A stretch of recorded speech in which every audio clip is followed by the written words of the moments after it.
dit que peut-être m'aurait joué des tours aussi, parce que c'était peut-être aussi, quand j'étais joueur, mon problème, le physique. Il n'y en avait pas beaucoup. L'ex-femme de Zinedine Zidane a fini par reconnaître ce que nous soupçonnions depuis si longtemps. Tout a commencé d'une phrase, à peine articulée, mais lourde comme un monde suspendu. Une phrase qui, une fois prononcée, a semblé fissurer l'air, comme si elle réveillait un secret soigneusement enseveli. Dans un entretien soigneusement encadré, d'abord hésitante puis étrangement déterminée, elle a laissé échapper ce que tant cherchait à comprendre. Et soudain, toute la chronologie de ces derniers mois, leur séparation, les rumeurs, les silences pesants, les regards volés par les caméras, tout reprenait sens. Car au centre de cette histoire, comme toujours, se tient un homme dont l'ombre dépasse son époque, Zinedine Zidane, figure presque mythologique du sport français, héros silencieux, monument d'élégance et de maîtrise, capitaine de l'imaginaire collectif d'un pays entier.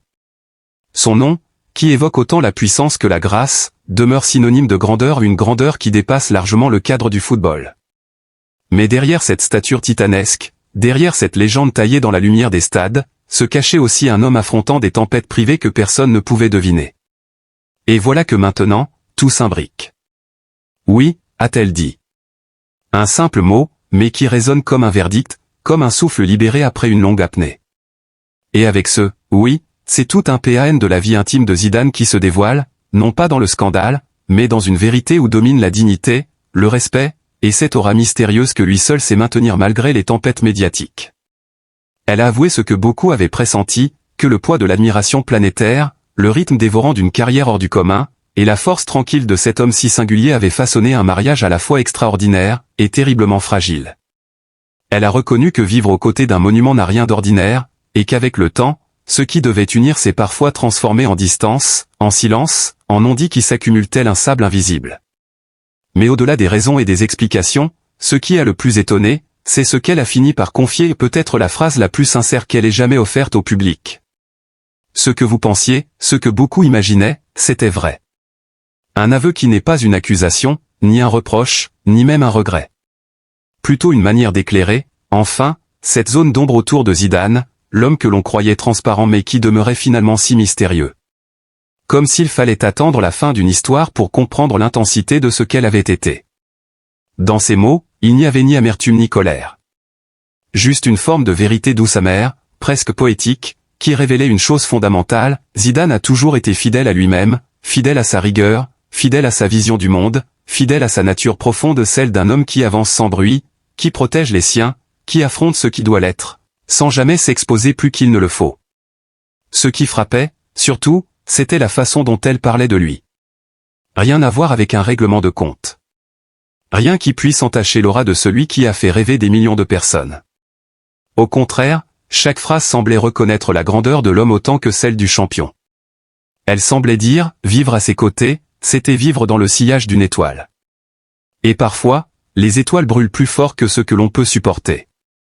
Et c'est peut-être là que réside la vérité la plus poignante. Zidane n'a jamais cessé d'être un géant. Même dans le silence, même dans la fragilité d'un moment intime comme un divorce, il demeure ce roc incomparable, cet être d'une élégance presque surnaturelle, dont la noblesse s'impose même dans les instants les plus vulnérables. À mesure qu'elle parlait, on ne pouvait s'empêcher de voir se dessiner une forme de respect profond, presque sacré. Comme si, au-delà de tout, elle voulait que le monde sache ou se souvienne à quel point cet homme avait été important, non seulement pour elle, mais pour tous ceux qui ont un jour vibré en entendant son nom résonner dans un stade en feu. Elle a fini par lâcher cette révélation que personne n'attendait à voix haute, mais que tous devinaient déjà dans les interstices des rumeurs. Zinedine Zidane avait porté leur histoire comme il avait porté ses équipes, avec calme, avec droiture, avec un sens du devoir qui défie les époques. Et c'est précisément cela qui rend cet aveu bouleversant. Ce n'est pas seulement la confession d'une ex-épouse. C'est un hommage indirect, presque involontaire, à un homme dont la légende dépasse même les frontières de sa propre vie privée. Son aveu, finalement, ne fait que renforcer l'image mythique de Zidane. Il ne la brise pas. Il ne la trouble pas. Il la sublime. Il révèle la profondeur de ce que beaucoup oublient lorsqu'ils regardent un héros, que même les géants portent des blessures, même les figures les plus parfaites traversent des ruptures, même les hommes les plus admirés connaissent la fragilité de l'amour et du temps. Et pourtant, ce n'était que le début. Car après cet aveu qui avait déjà secoué la pièce comme un courant d'air glacial, elle a repris son souffle, redressé légèrement la tête, et quelque chose dans son regard a changé. Comme si, enfin libérée du poids du silence, elle s'autorisait à dire ce qu'elle n'avait jamais osé prononcer au grand jour.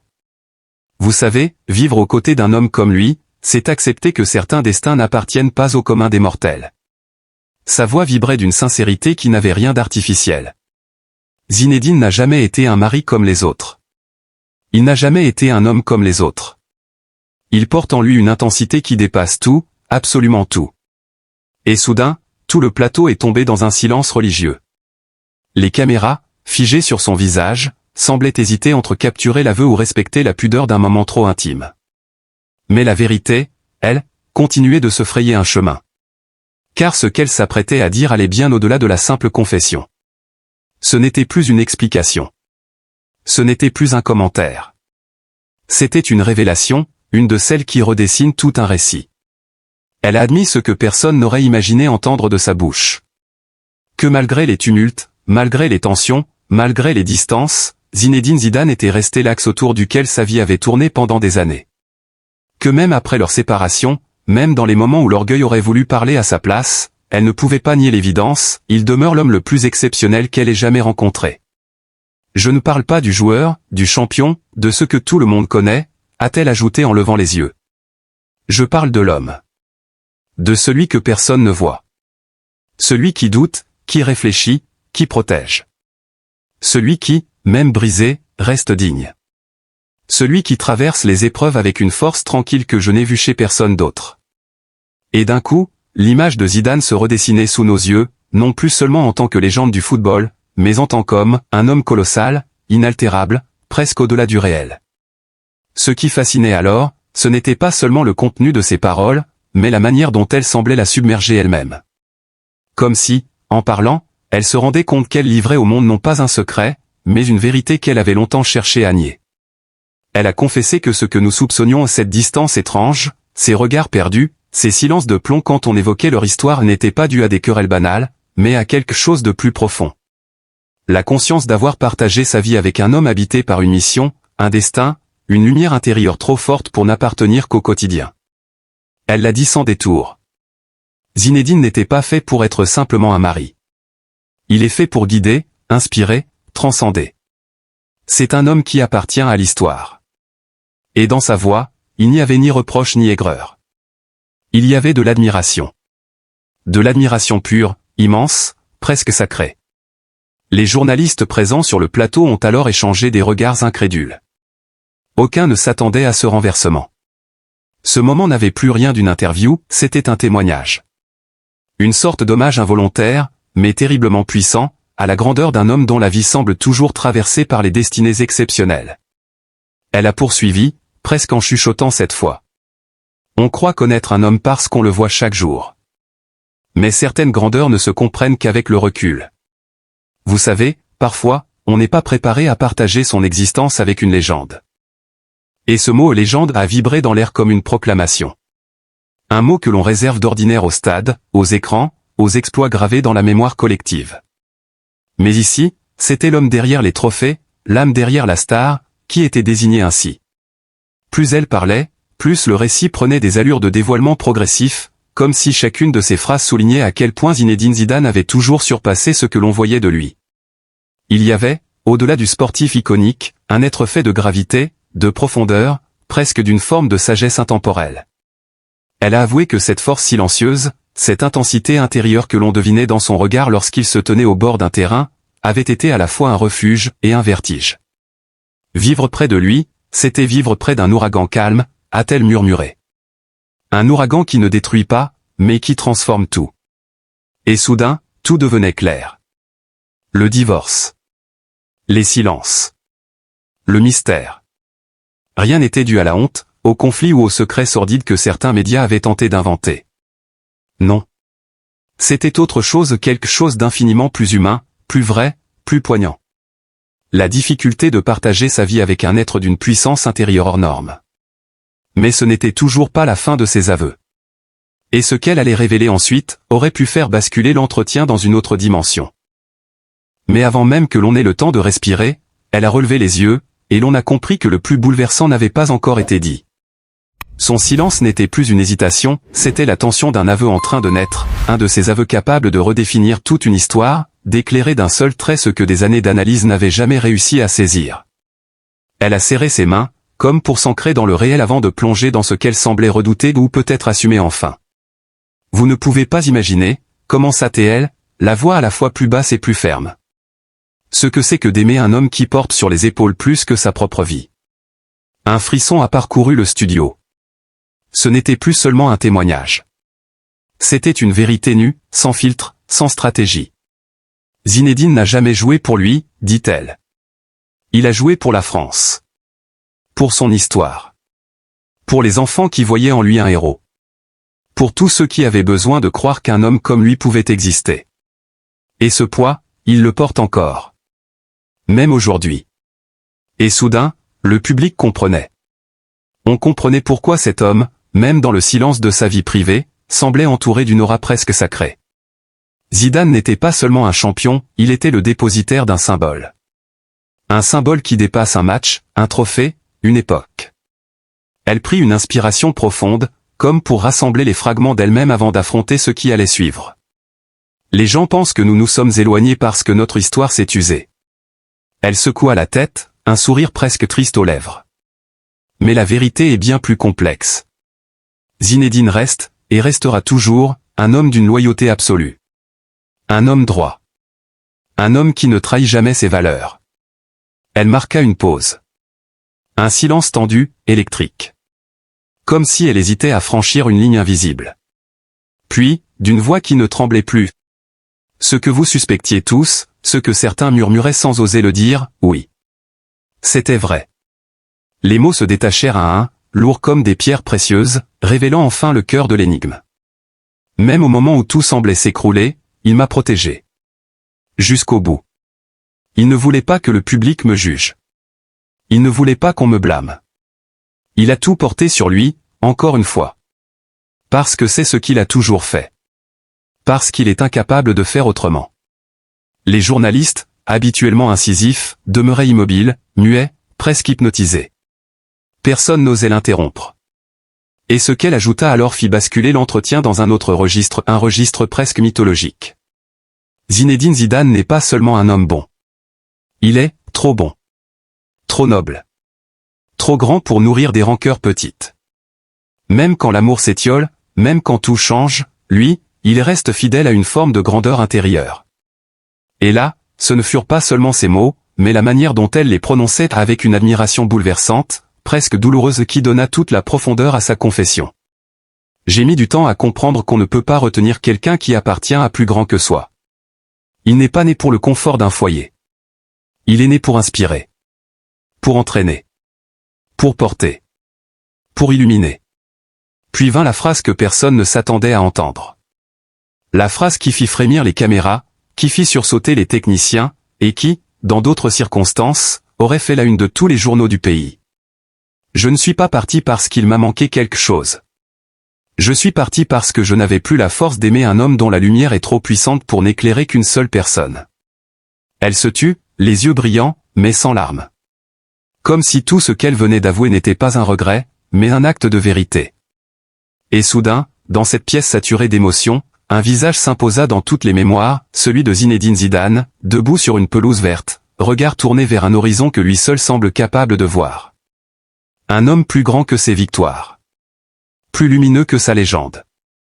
Un homme dont même l'ombre est une leçon de dignité. Elle n'avait pas fini. On sentait qu'il restait encore quelque chose. Quelque chose d'immense. Quelque chose qu'elle n'avait jamais osé dire jusqu'à ce soir. Et lorsqu'elle ouvrit la bouche à nouveau, on comprit immédiatement que ce moment-là, celui qui allait suivre, changerait tout. Elle inspira longuement, comme si les mots qu'elle préparait à prononcer pesaient plus lourd que tous ceux d'avant réunis. Le silence, encore une fois, se fit autour d'elle. Un silence dense, vibrant, comme celui qui précède les révélations capables de bouleverser un récit entier. Il y a quelque chose que je n'ai jamais dit. La phrase tomba, presque tremblante, mais chargée d'une intensité qui fit redresser toutes les têtes sur le plateau. Quelque chose que je n'ai avoué à personne jusqu'à aujourd'hui. Un frisson traversa l'assistance. Pendant longtemps, j'ai eu peur. Pas de lui. Jamais de lui. Elle secoua la tête, avec une conviction presque solennelle. Mes peurs, de ne pas être à la hauteur d'un homme comme Zinedine. Une vague d'émotion traversa la salle. Ce n'était plus seulement une confession intime, c'était la clé d'une énigme que le public tentait de percer depuis des mois. Vous ne comprenez pas. Reprit-elle d'une voix qui vibrait. Zinedine a ce silence intérieur, cette force tranquille, cette sagesse rare. Il ne parle pas beaucoup, mais quand il vous regarde, on a l'impression qu'il voit tout. Qu'il comprend tout. Qu'il devine même ce que vous ne dites pas. Et face à un homme aussi profond, aussi immense, je me suis parfois senti minuscule. Elle se tut un instant, comme si son propre aveu venait de la surprendre. Il ne m'a jamais jugé. Il ne m'a jamais reproché quoi que ce soit.